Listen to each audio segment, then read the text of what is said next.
On November 2nd in the year 1777, the USS Ranger, with a crew of 140 men under the command of John Paul Jones, leaves Portsmouth, New Hampshire for the naval port of Brest, France, where it will stop before heading towards the Irish Sea to begin raids on British warships.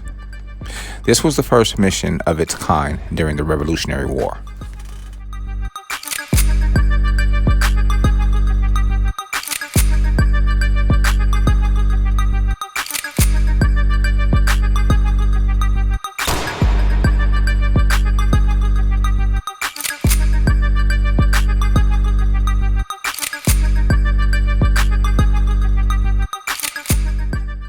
Commander Jones, remembered as one of the most daring and successful naval commanders of the American Revolution, was born in Scotland on July 6th in 1747. He became an apprentice to a merchant at 13 and soon went to sea, traveling first to the West Indies and then to North America as a young man. In Virginia, at the onset of the American Revolution, Jones sided with the Patriots and received a commission as a first lieutenant in the Continental Navy on December 7th in 1775.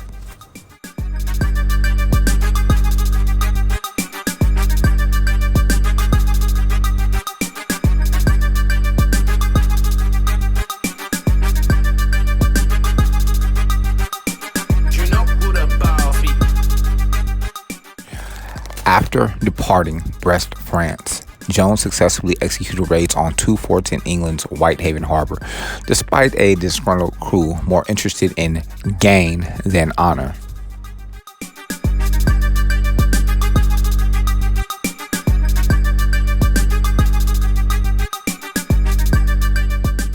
Jones then continued to his home territory of Kirkcudbright Bay, Scotland, where he intended to abduct the Earl of Selkirk and then exchange him for American sailors held captive by Britain.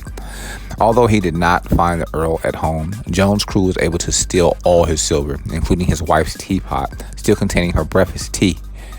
From Scotland, Jones sailed across the Irish Sea to Carrickfergus, where the Ranger captured the HMS Drake after delivering fatal wounds to the British ship's captain and lieutenant.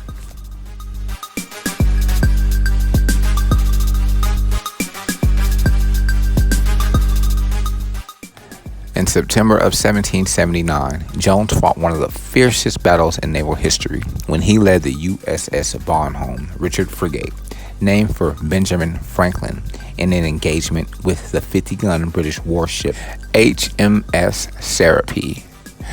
After the Bonhomme Richard was struck, it began taking on water and caught fire. When the British captain of the Serapis ordered Jones to surrender, he famously replied, "I have not yet begun to fight."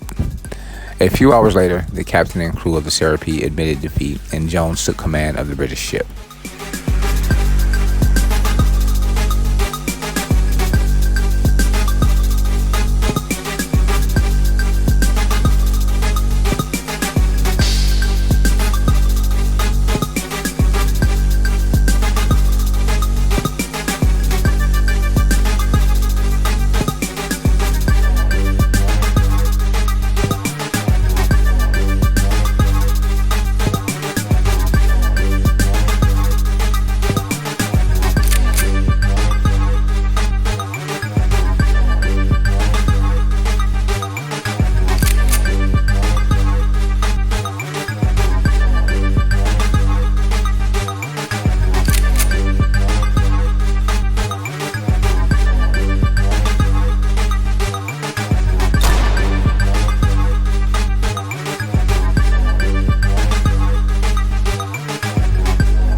One of the greatest naval commanders in history, Jones is remembered as the father of the American Navy.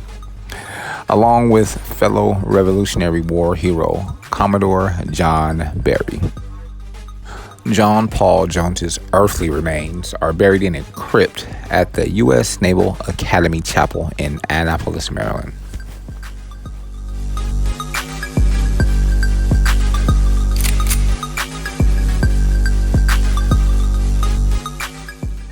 It was November 2nd in 1947.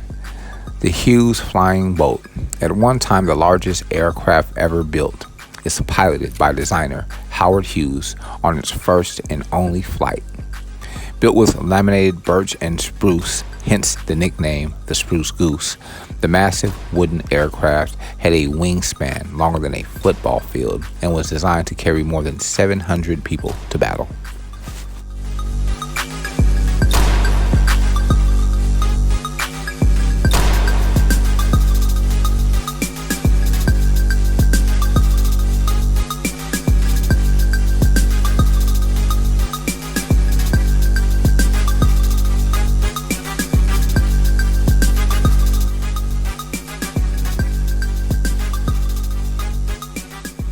Howard Hughes was a successful Hollywood movie producer when he founded the Hughes Aircraft Company in 1932.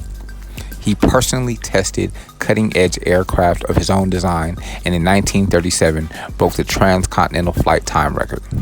In 1938, he flew around the world in a record 3 days, 19 hours, and 14 minutes.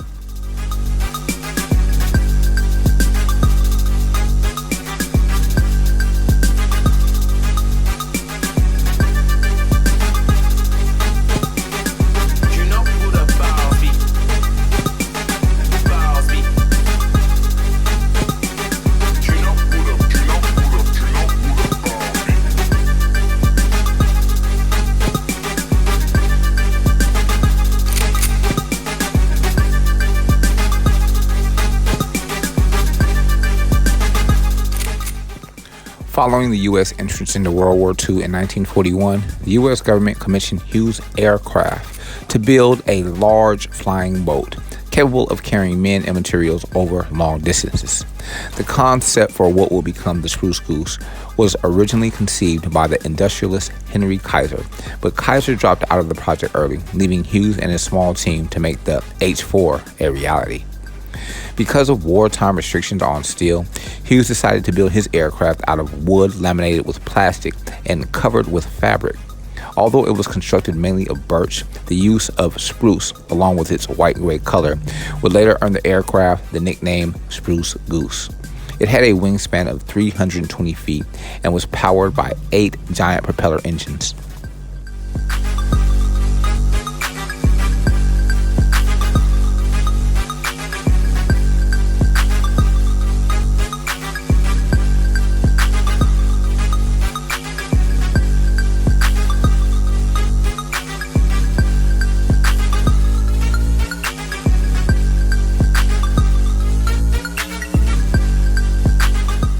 Development of the Spruce Goose cost a phenomenal $23 million and took so long that the war had ended by the time of its completion in 1946.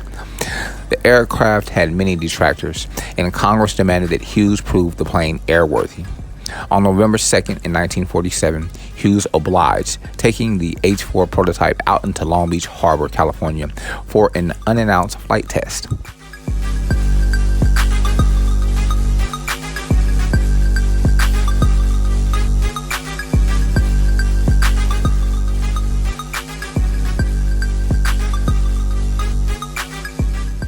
Thousands of onlookers had come to watch the aircraft taxi on the water and were surprised when Hughes lifted his wooden behemoth 70 feet above the water and flew for a mile before landing. Despite its successful maiden flight, the Spruce Goose never went into production, primarily because critics alleged that its wooden framework was insufficient to support its weight during long flights. Nevertheless, Howard Hughes, who became increasingly eccentric and withdrawn after 1950, refused to neglect what he saw as his greatest achievement in the aviation field. From 1947 until his continuance of eternity in 1976, he kept the Spruce Goose prototype ready for flight in an enormous climate-controlled hangar at a cost of $1 million per year. Today, the Spruce Goose is housed at the Evergreen Aviation Museum in McMinnville, Oregon. It was on November 2nd in 1983 that Martin Luther King federal holiday is declared. President Ronald Reagan, our nation's 40th president, signs a bill in the White House Rose Garden designating a federal holiday honoring Martin Luther King Jr.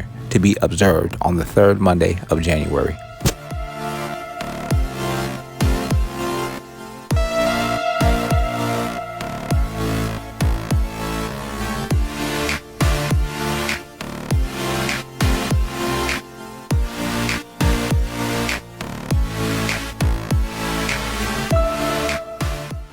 Martin Luther King Jr. was born in Atlanta, Georgia in 1929, the son of a Baptist minister.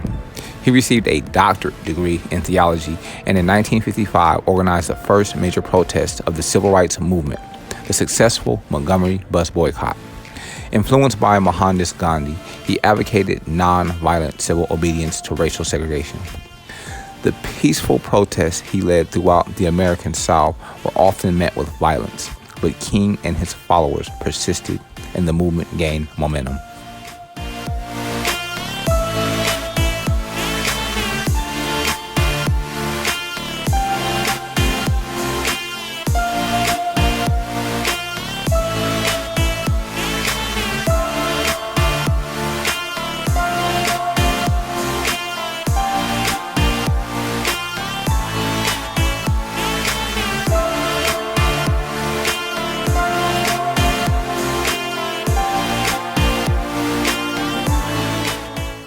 A powerful orator, he appealed to Christian and American ideals and won growing support from the federal government and Northern whites. In 1963, he led his massive March on Washington, in which he delivered his famous I Have a Dream address. In 1964, the Civil Rights Movement achieved two of its greatest successes: the ratification of the 24th Amendment, which abolished the poll tax, and the Civil Rights Act of 1964, which prohibited racial discrimination in employment and education and outlawed racial segregation in public facilities.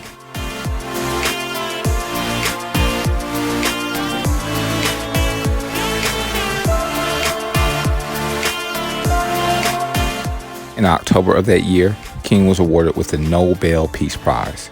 He donated the prize money, valued at $54,600, to the civil rights movement. Awesome.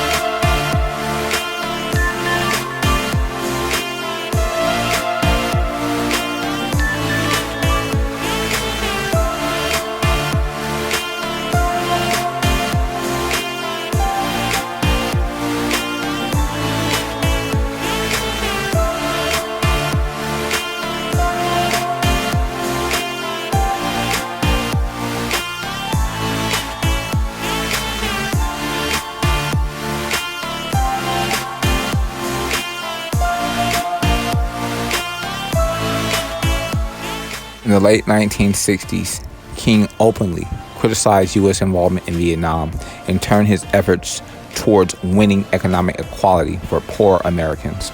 By that time, the civil rights movement had begun to fracture, with activists such as Stokely Carmichael rejecting King's vision of nonviolent integration in favor of African American self-reliance and self-defense.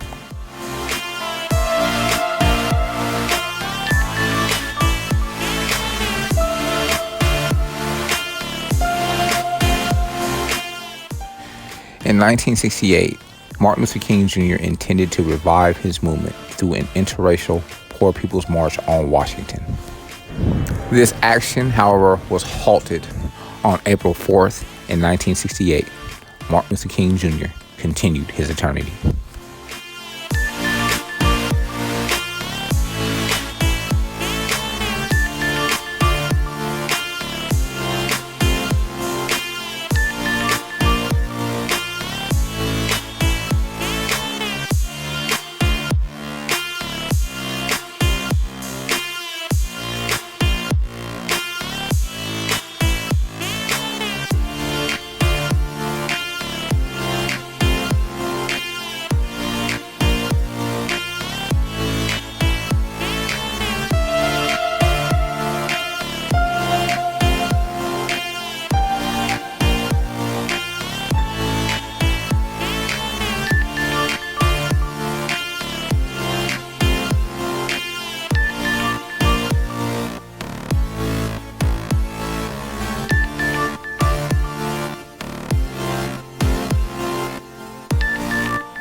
The information documented and divulged on this audio file can be verified on history.com.